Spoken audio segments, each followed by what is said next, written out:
शैतान की supreme court से रुखसती का वक्त आ पहुंचा है। बस सिर्फ 3 दिन और बाकी हैं, लेकिन शैतानियत फिर भी जारी है। जस्टिस मंसूर को दिन में बार बार क्या पैगाम भेजा गया, लेकिन जब जस्टिस मंसूर ने वाज़ेह इनकार कर दिया तो उसके बाद जस्टिस याहिया आफरीदी को चीफ जस्टिस नामजद किया गया। मौलाना फजलुर रहमान ने नाक के कौन से दांत कहा था कि हमने तोड़ दिए हैं, और वो कौन से दांत थे जिसकी वजह से आईनी तरमीम करने के बाद भी हुकूमत मुश्किल में है, और अगले चंद दिन में क्या होने वाला है।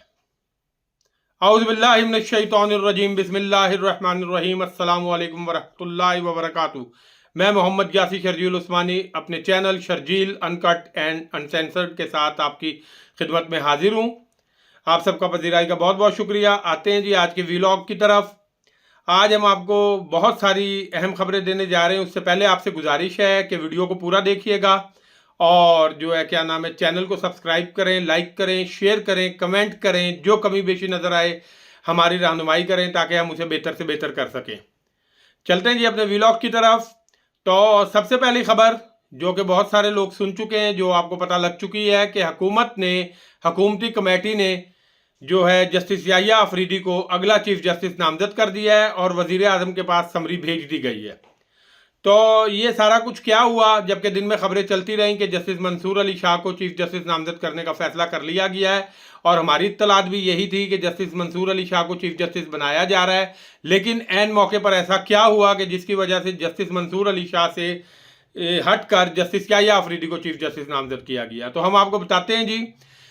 बेसिकली पिछले दिनों जब ये आईनी तरमीम होने जा रही थी तो मौलाना फजलुर रहमान साहब ने एक बड़ी ज़बरदस्त बात कही थी कि हमने काले नाक के दांत तोड़ दिए हैं, जो श्री रहमान साहिबा को बड़ी बुरी लगी थी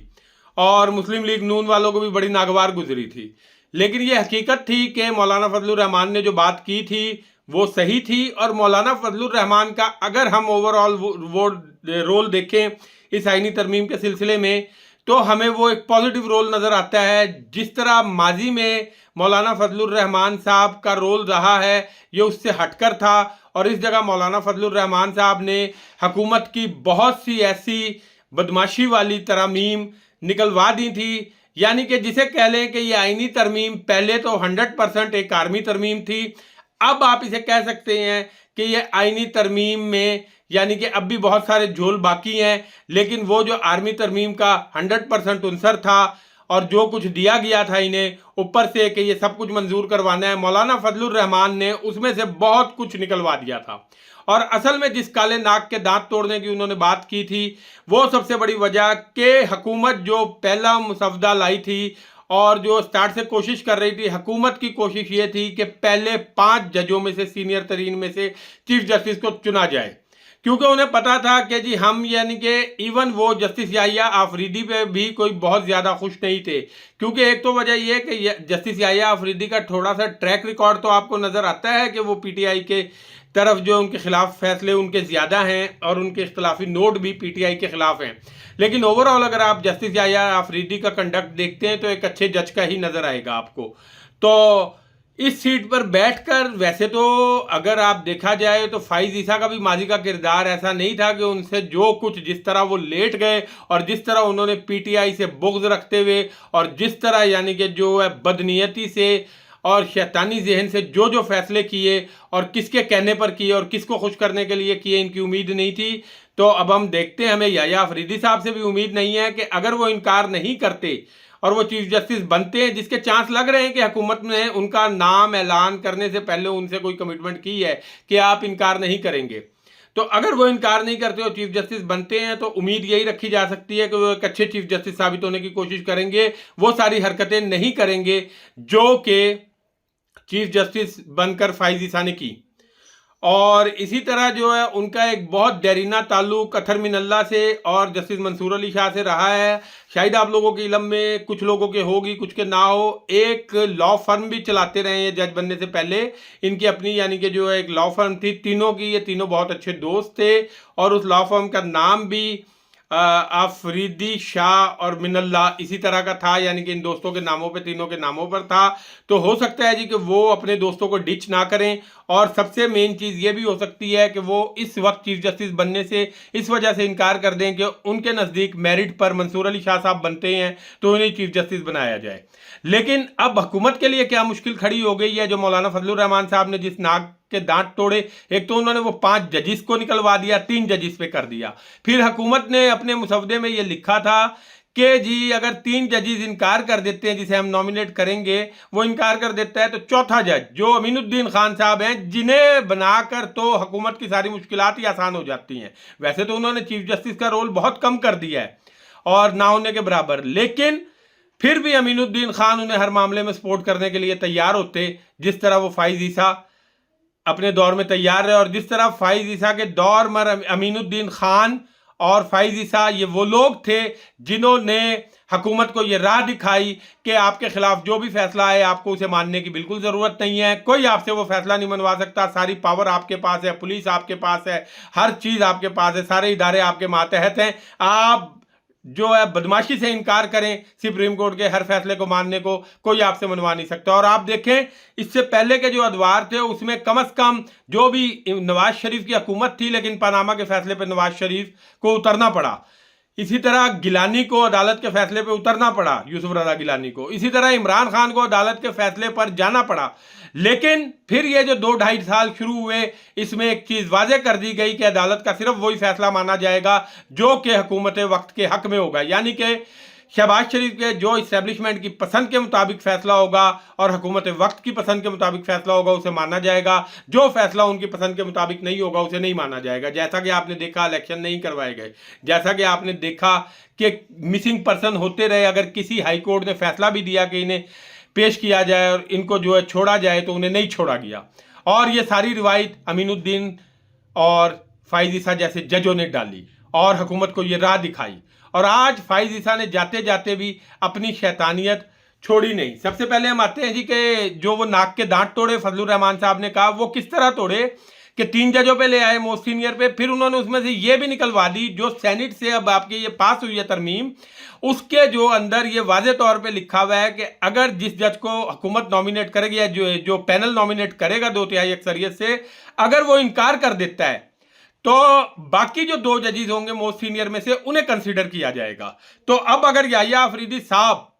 सुबह असूली तौर पे इनकार करते हैं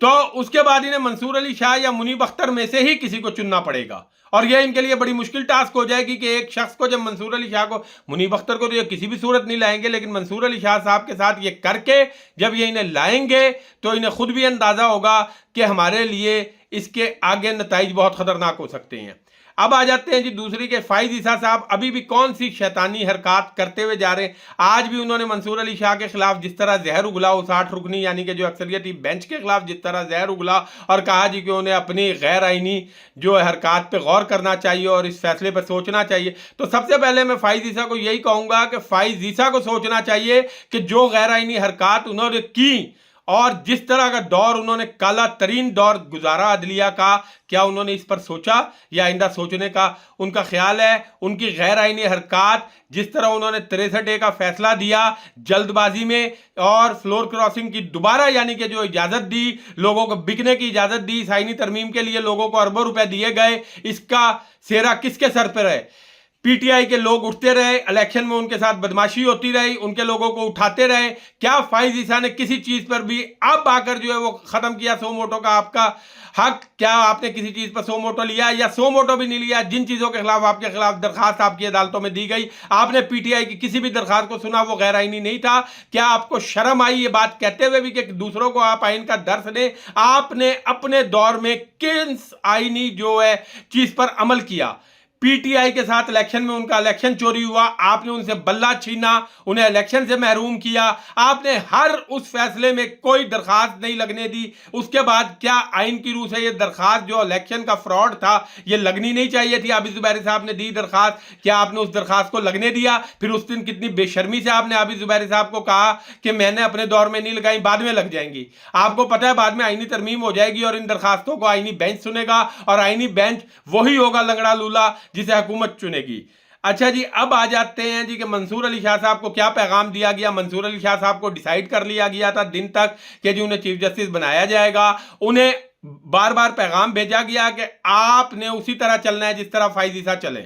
और आपने हुकूमत के राह में रोड़े नहीं अटकाने, आपने किसी ऐसे केस को नहीं सुनना, आपने कोई यानी कि आईनी तरमीम के खिलाफ कोई यानी कि जो है दरखास्त नहीं लगानी। तो मंसूर अली शाह साहब ने कहा मैं वो ही कुछ करूंगा जो मेरिट पर होगा, और मैं आपको किसी भी चीज की गारंटी नहीं दे सकता। जिसके बाद मंसूर अली शाह साहब को चीफ जस्टिस बनाने से गुरेज किया गया और याया अफरीदी साहब का नाम नामजद किया गया। अब ये याया अफरीदी साहब का कंडक्ट बताएगा आगे का कि वो कॉम्प्रोमाइज करके आए हैं कि वो कॉम्प्रोमाइज नहीं करके आए। इसी तरह आ जाए जी कि इसके बाद जो हुकूमत ने किया, अब हुकूमत ने ये वाला जो सारा काम कर लिया है। हुकूमत को एक तरफ ये डर भी था कि कहीं वकला तहरीक ना शुरू हो जाए, और वकला ने वाज़े तौर पे कह दिया था, अली अहमद कुर्द, मुनीर मलिक जैसे जो है असर रसूख वाले और बड़े यानी कि रेप्यूटेड वकला ने ये वाजे कह दिया था कि हम मंसूर अली शाह के खिलाफ के अलावा किसी को भी चीफ जस्टिस जो है कबूल नहीं करेंगे। तो अब इन फ्यूचर अब देखेंगे हम कि जी मंसूर अली शाह साहब को चीफ जस्टिस ना कबूल करने पर वकला क्या करते हैं और इनका अगला लाएअमल क्या होता है, जो कि आगे नजर आ रहा है कि ये आईनी तरमीम करके भी हुकूमत मुश्किल में है। क्या इस आईनी तरमीम को हुकूमत अमल दरामद करवा सकेगी कि मजीद इसके खिलाफ जो है, जिस तरह पीटीआई ने वादे तौर पे ऐलान कर दिया है कि हम इसके खिलाफ रिट करेंगे और इस आईनी तरमीम को चैलेंज करेंगे, तो जो आईनी तरमीम चैलेंज होगी वो उसी सुप्रीम कोर्ट में असूली तौर पर चैलेंज होगी। लेकिन देखना यह है, जब हुकूमत पहले ही कोई फैसला नहीं मान रही अदलिया का, तो हुकूमत से आप आगे भी उम्मीद ना रखें कि वो अदलिया का कोई फैसला मानेगी। लेकिन आने वाले दिनों में हालात मजीद खराब होते हुए नजर आ रहे हैं। और दूसरी चीज, पीटीआई के जो मुनहरिफ अरकान हैं वो अब बयानात दे रहे हैं, उन बयानात के बारे में भी हम आपको अगली वीडियो में उनकी हकीकत भी बताएंगे और आपको एक और खबर देंगे कि हुकूमत नेक्स्ट क्या करने जा रही है, क्योंकि इस आईनी तरमीम से हुकूमत के मकासद उन्हें हासिल नहीं हुए और हुकूमत के आकाओं के मकासद भी हासिल नहीं हुए। बहुत जल्द मिलते हैं अगले व्लॉग में। बहुत बहुत शुक्रिया। अस्सलामु अलैकुम वरहमतुल्लाहि वबरकातुहू।